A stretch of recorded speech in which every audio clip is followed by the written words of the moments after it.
Hi, Cessy! Mabuhay! Lan Racho here and welcome back again to my channel. At ngayon nga, may panibago na naman tayong video. Kung nababasa ninyo sa title, magkakaroon na naman tayo ngayon ng makeup tutorial. Yes guys, matagal na panahon na tayo hindi nagkaroon ng makeup tutorial. Last year, yung last makeup tutorial ko. So, ngayon, meron siyang twist. Yes, guys, because this will going to be a special, a Holy Week special. Kung nababasa ninyo sa title, ayan. Last 2016, March 30, 2016, if I'm not mistaken, ilalagay ko siya dito sa gilid. Ayan. Nagkaroon din ako, guys, ng Holy Week special makeup na pinost, pero wala pa ako nung YouTube noon, of course. So, ngayon, napagplanuhan ko naman na mag-create naman ng another tribute. Basta, ayan, magta-transform ako into a weeping woman. Ayan. Ano nga ba ang weeping? Ito, guys, yung super luha na super nagdadalamhati, isang ina na lumuluha, malasanto, kumbaga. Disclaimer lang, guys, ha, hindi natin gagayahin kung sino man na santo ang gagawin natin kasi syempre baka may mga negative comments naman ulit. So, ang gagawin lang natin is a weeping woman lang, guys. Siguro malamukhang santo kung titingnan ninyo, pero yun ang gagawin natin ngayon. So, hindi na natin patatagalin ito. Mag-jump na tayo sa ating video. 1, 2, 3,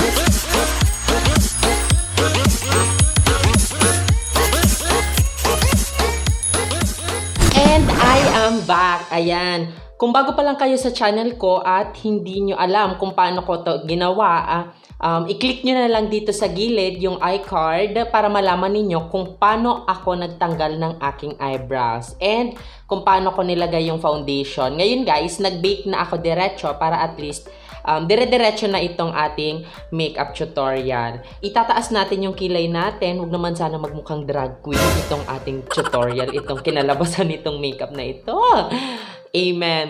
So, magsisimula ako maglagay ng eyeshadow dito sa inner corner ng aking eyebrows na tinanggal.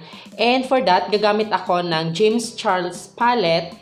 And gagamit lang ako ng packing brush. Blending brush na siya diretso, guys. And ididip ko siya dito sa shade ng Punch Me. Magkikreate muna ako ng shadow para at least magmukhang parang nakaganon ang ating kilay, no? Ayan. Dito ako magsisimula sa inner corners.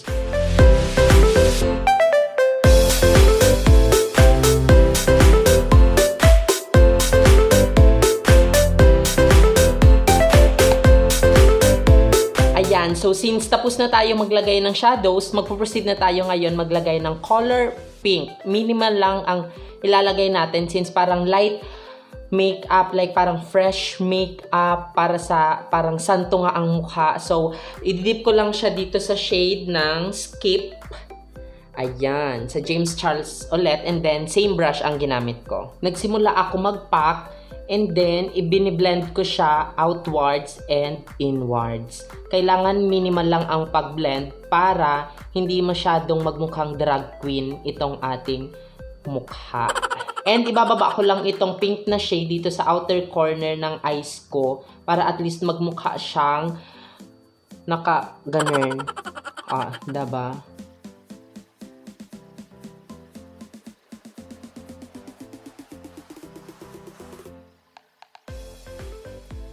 Ngayon naman, idideepen ko na siya using this red dark tone. And then, ididip ko rin siya dito sa hindi ko alam kung anong tawag dito. Basta dito sa darker brown. And then, magkikreate lang ako ng shadow dito sa gitna para magmukha siyang bagong crease.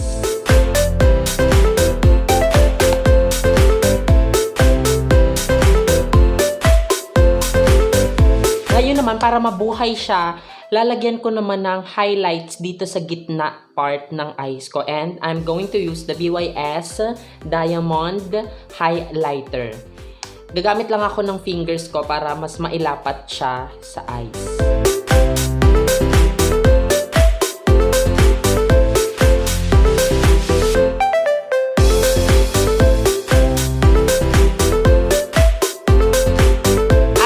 naman, since tapos na tayo sa eyes, ganun lang kabilis, no? Mag-i-start naman ngayon tayo dito sa aking eyebrows. So, For my eyebrows, gagamit ako ng BYS Eyebrow Powder para maglagay muna ng base ng paglalagyan ng aking kilay. And then, gagamit lang ako nitong super manipis na brush na pininch ko para mas precise ang ating brows. Para mas lumabas ang pigment ng ating eyebrow powder, gumagamit ako ng Nichido Setting Spray.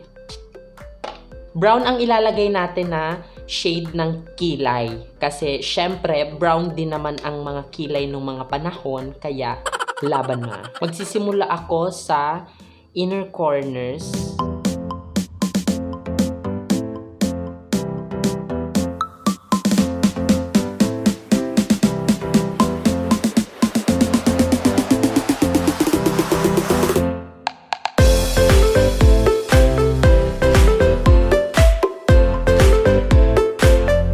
So, since nakapaglagay na tayo ng base sa ating kilay, maglalagay na ako ngayon ng kilay mismo. I-shape na natin siya. And for that, gagamit ako ng LA Girl Gel Liner in the shade Brown. And same brush yung gagamitin ko. Magsisimula ako sa outer part, sa outer corner ng aking eyes para safe.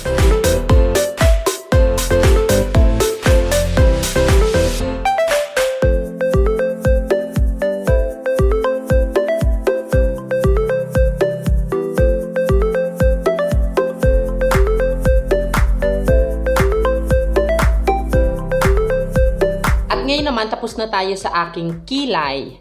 Ayan. Mangiyak-ngiyak na ba? Ngayon naman, magpo-proceed na tayo sa paglagay ng eyeliner. Liquid eyeliner. And for that, gagamit ako ng Fashion 21 in a shade black. Pero bago yan, magka-curl muna ako ng lashes ko. Ayan, manipis lang na layer ang ilalagay nating eyeliner kasi syempre, achieve natin yung wag naman magmukhang drag queen. Magwiwing lang tayo ng konti, as in very konti lang, para ma-extend ng konti lang ang eyes natin, no?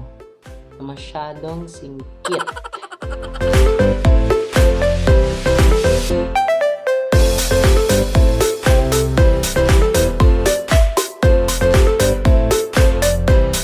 Since tapos na tayo sa eyeliner, magmamaskara naman tayo ngayon. And for my mascara, gagamit ako ng double up mascara ng Fashion 21. Ang technique ko dyan, guys, nilalagay ko siya sa taas instead sa baba para may pagkapitan yung aking false eyelashes na gagamitin.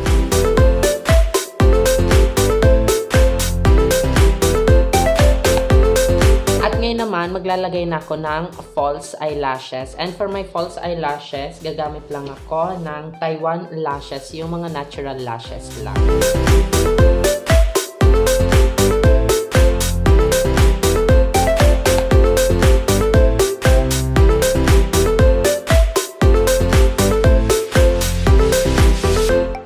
Ngayon naman, para mas mag-lift siya, i-curl ko ulit siya ng mascara.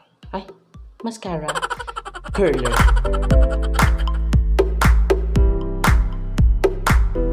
At ngayon naman, magpo-proceed na tayo sa ating under eyes. And bago yan, idadust ko na muna itong aking binake.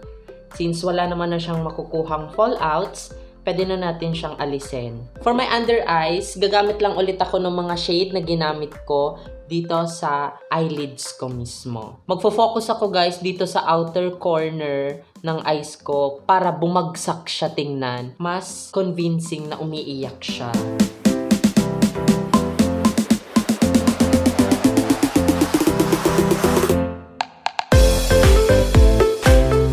Ngayon naman, ida-darken ko na siya using this darker shade na ginamit ko kanina dito sa aking crease.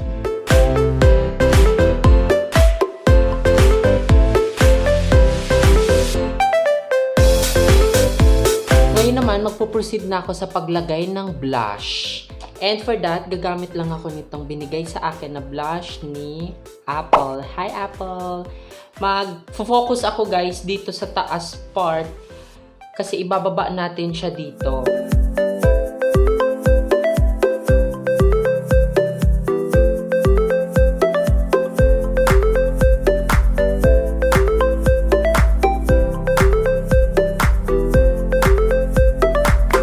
So, mag-start na tayo sa pag-contour. And for my contour, gagamit lang ako nitong contour and blush palette ng Detail Makeover. And I'm going to use this contour brush. Ididip ko siya dito sa shade ng cool tone na brown.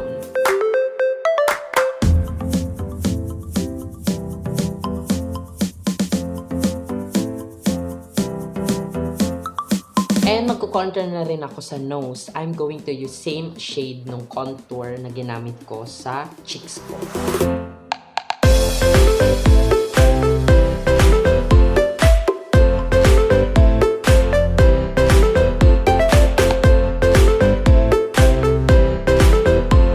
Ngayon naman guys, magpo-proceed na tayo sa aking lips. And ang ilalagay ko lang na lips as light as possible lang sana. And for that, gagamit ako ng Fluff Matte ng Sunny's Face in a shade Vacay. Magsisimula ako mag-outline.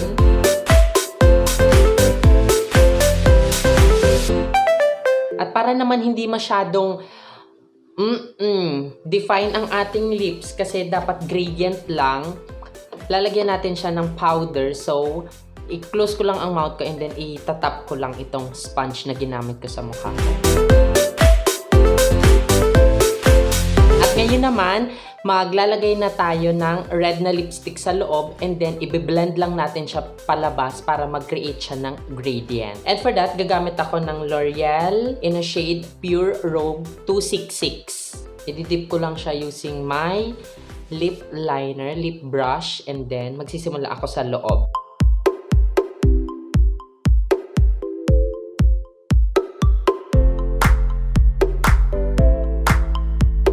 Ngayon naman, magli-lip gloss na ako. And for that, gagamit lang ako ng Fashion 21 lip gloss. Mura lang to guys, 40 pesos lang siguro siya. So since tapos na tayo sa lips, isi-set muna natin siya bago natin lagyan ng highlighter. And for that, gagamit ako nitong Intuit Makeup Stay Mineral Setting Mist. Ayan. Ang ganda nito guys, promise. Kasi ang liit lang ng bristle, as in very smooth. Parang smoke lang siya pag ina-apply sa face.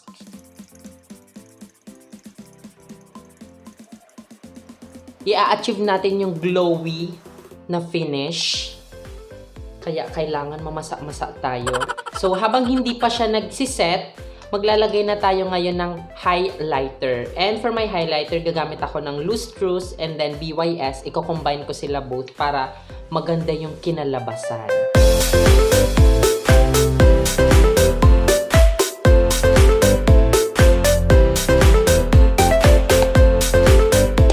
Proceed na tayo ngayon sa paglagay ng mga fake na luha, false tears.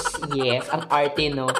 So, sa false tears naman, guys, gagamit lang ako nitong mga stick glue na tinunaw gamit ang glue gun. Sana makita ninyo. Ayan siya. Marami akong ginawa kanina and then pumili lang ako. So, yun ang ilalagay ko guys na parang luha keme-keme dito sa my eyes ko. Syempre, siguro mga 3 lang ilalagay ko. And para dumikit siya, gagamit ako ng Bia Eyelash Adhesive. So, simulan na natin.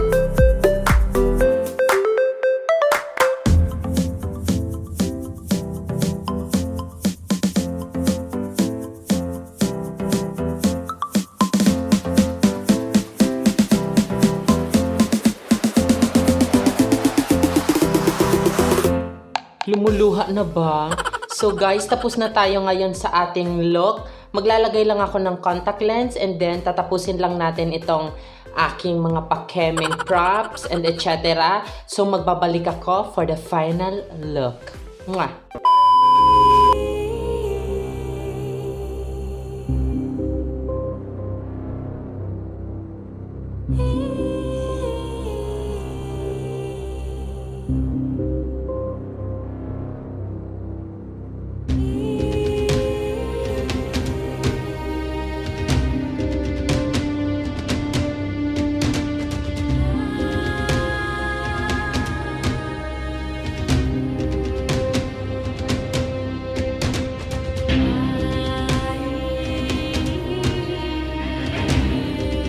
Char!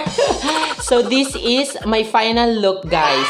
Ano masasabi ninyo sa aking final look? Naglagay lang ako ng ano ba tawag dito, mga Paris chambermaid, and naglagay lang ako ng mga accessories. And then, itong balabal na ito guys, kay Mami Archie ito. Thank you so much Mami Archie sa pagpapahiram sa akin nito. So, this is my Holy Week special makeup tutorial. I call this look the Weeping Woman. Umiiyak na babae, humihingi ng tulong sa may kapal na sana matapos na ang epidemya. She is also a mother, protecting her children, her family. Ano masasabi nyo guys sa aking look? Comment down below. So sana guys, may natutunan kayo dito sa aking video na ito. Makakuha rin sana kayo ng inspiration sa mga susunod pa ninyong mga looks. So bago ko tapusin itong video na ito, gusto ko muna mag-shout out. Yes, matagal na akong hindi nakakapag-shout out. So mag-shout out na ako ngayon. Mag-start na tayo sa ating shout out.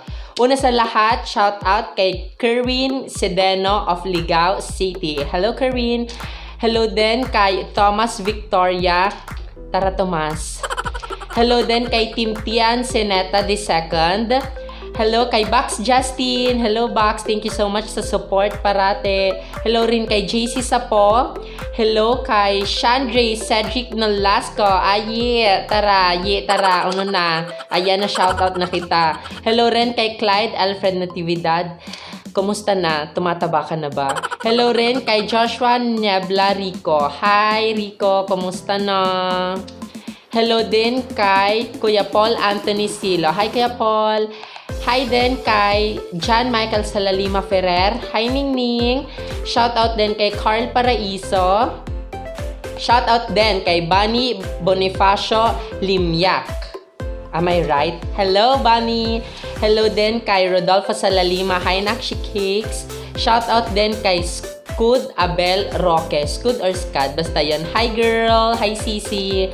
Hello rin kay Jopsy Peraro. Kumusta na, Nakshi Cakes? I hope all of you are doing well. And special shoutout sa mga taong ito. Hello kay Silchel Al Roncesvalles. Thank you so much, classmates, sa pag-support sa akin.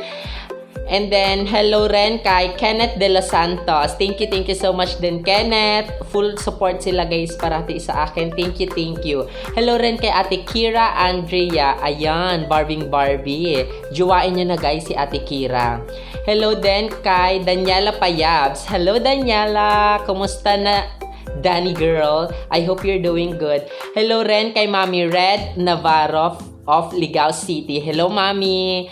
Sana naman may stock ka pa ng pagkain. Charot! Sana all may jowa. Hello rin kay Ate Vina Catriona Belardo. Hello ate ko, kumusta na? I hope you're doing good. Thank you so much sa support. I love you. Hello din kay Stephanie Redillas. Ayan, super support din yan sa akin si Stephanie. Hello and mabuhay.